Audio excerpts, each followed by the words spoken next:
Pemirsa, Anda kembali lagi dalam Metro Siang. Kita langsung ke informasi selanjutnya. Ini adalah terkait dengan gangguan ginjal pada anak, pemirsa. Penyakit ginjal tidak hanya menyerang orang dewasa dan saat ini banyak dialami oleh anak-anak. Belakangan heboh di media sosial soal anak-anak yang ramai menjalani cuci darah di Rumah Sakit Cipto Mangunkusumo. Saya akan mengajak Anda untuk melihat sejumlah gejala yang terjadi pada anak jika mengalami kerusakan ginjal dan seperti apa sebenarnya pencegahannya.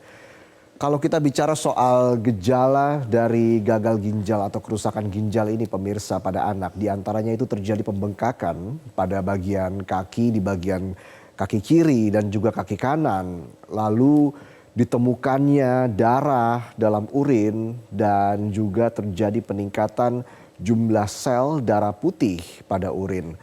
Dan pemirsa, gejalanya ini juga termasuk terjadi peningkatan pengeluaran protein melalui urin. Selain itu juga terjadi penurunan produksi urin. Kita lihat gejala lainnya seperti apa.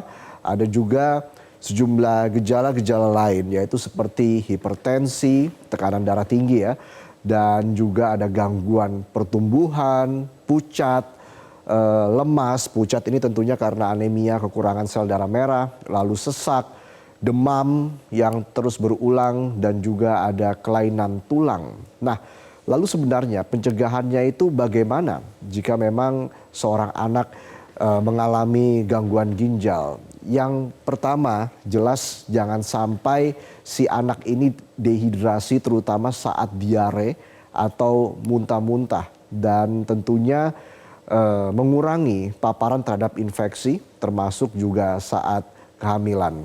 Dan ada juga bentuk pencegahan yang lain yang bisa dilakukan, yaitu melakukan konseling untuk mencegah penyakit ginjal dan sedini mungkin mendeteksi hipertensi dan juga diabetes pada anak. Itu penting. Nah, untuk kasus di Indonesia sendiri tercatat ada 212 anak mengalami gagal ginjal dan menjalani terapi pengganti ginjal dengan angka kematian mencapai 23,6%.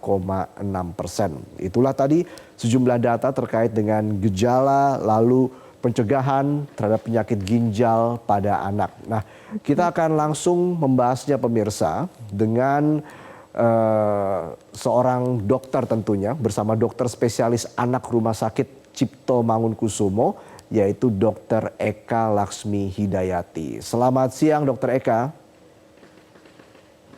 Selamat siang, Baik, Dr. Eka, jadi datanya sejauh ini ada berapa anak Indonesia yang berpotensi mengalami kerusakan ginjal? Apakah ada kenaikan atau lonjakan jumlah anak yang mengalami gangguan ginjal, Dr. Eka?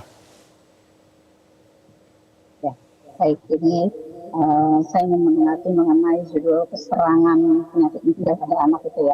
Saya tegaskan bahwa sebetulnya saat ini kita tidak mengalami serangan penyakit ginjal atau gagal ginjal pada anak. Pada tahun 2022 memang kita pernah mengalami hal tersebut. Kita waktu itu sudah menindaklanjutinya dan pada waktu itu sudah selesai yang mengalami lonjakan yang di tahun 2022 itu. Tapi kita lihat memang sekarang ini dari tahun ke tahun itu bertambah, sebetulnya linear saja. Saya melihat bahwa penambahan itu sebetulnya konsekuensi dari kita sudah melakukan pemantauan yang baik, dokter-dokter di seluruh Indonesia juga sudah memahami bagaimana deteksi ini dan bagaimana harus penanganannya, sehingga anak-anak yang memiliki penyakit ginjal ini sebetulnya jadi tertolong gitu. Survivalnya jadi bertambah, kemudian jadi kumulatifnya jadi banyak anak-anak yang dengan penyakit ginjal kronik dan bahkan mengalami harus menjalani cuci darah secara rutin atau harus menjalani transplantasi gitu sebetulnya. Tapi angka secara betul kami di tahun ini belum punya. Kita sedang sebetulnya Kementerian Kesehatan ya, RSCM sedang merancang bersama dengan Kementerian Kesehatan untuk mencatat seluruh di seluruh Indonesia. Kita membuat registry lebih detail supaya bisa tercatat dari seluruh Indonesia. Angka yang tadi Mas Reza paparkan itu adalah angka di 2017 atau 2018 gitu ya. Pada waktu itu kita hanya bisa mengambil data dari rumah sakit yang eh, menyelenggarakan pelayanan dialisis untuk anak. Jadi belum keseluruhan. Hingga untuk tahun ini nanti kita usahakan untuk datanya bisa lebih detail, bisa mencakup seluruh rumah sakit di Indonesia. Tapi apakah kondisinya sudah sangat mengkhawatirkan saat ini, Dok? Kalau kita bicarakan, kalau kita lihat kota-kota besar ya memang ada fasilitasnya, ada tenaga kesehatannya. Tapi bagaimana dengan kondisi di daerah? Apakah ini juga menjadi masalah? Sehingga kemarin kita lihat viral di media sosial banyak anak-anak cuci darah begitu ya di Rumah Sakit Cipto Mangunkusumo. Ini kondisinya seperti apa, khususnya di daerah, Dok? Ya, jadi kalau kita lihat masalah kesehatan yang utama dihadapi oleh di kelompok anak itu sebetulnya bukan ginjal. Ginjal itu termasuknya tidak terlalu banyak, sehingga memang sangat tepat bila pemerintah itu dan juga organisasi profesi ya membuat kebijakan bahwa penyakit-penyakit yang tidak terlalu banyak seharusnya memang disentralisasi di rumah sakit yang sudah mampu mengerjakannya.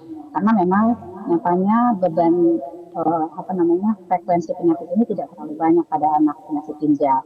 Gitu. Jadi untuk setiap provinsi kita menetapkan minimal satu rumah sakit yang bisa mengerjakan.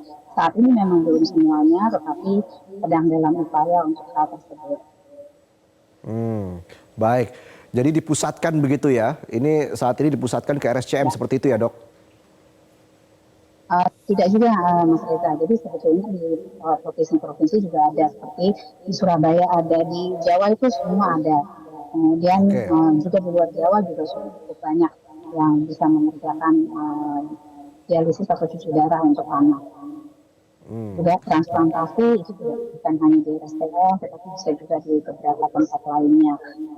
Sekali lagi karena memang angkanya tidak terlalu banyak, jadi memang sebetulnya lebih bijak, lebih efisien ya bila kita menunjuk tempat-tempat yang menjadi center untuk ginjal, sehingga center tersebut juga bisa lebih komprehensif mengerjakannya, pasien juga jadi tertanganinya secara lebih komprehensif gitu ya. Baik, baik. Selain kerusakan ginjal, penyakit apa lagi, Dok, yang menghantui anak Indonesia saat ini? Yang masih saat ini menjadi program kan stunting ya.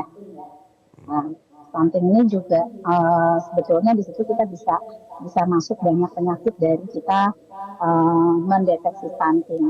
Karena stunting bukan melulu mengenai nutrisi, meskipun sebagian besar akan bisa diperbaiki dengan nutrisi, tetapi sebetulnya dengan kita mendeteksi stunting, bila kemudian kita memberikan tata laksana nutrisi itu tidak berhasil, artinya kita bisa melanjutkan ke screening untuk penyakit-penyakit lain.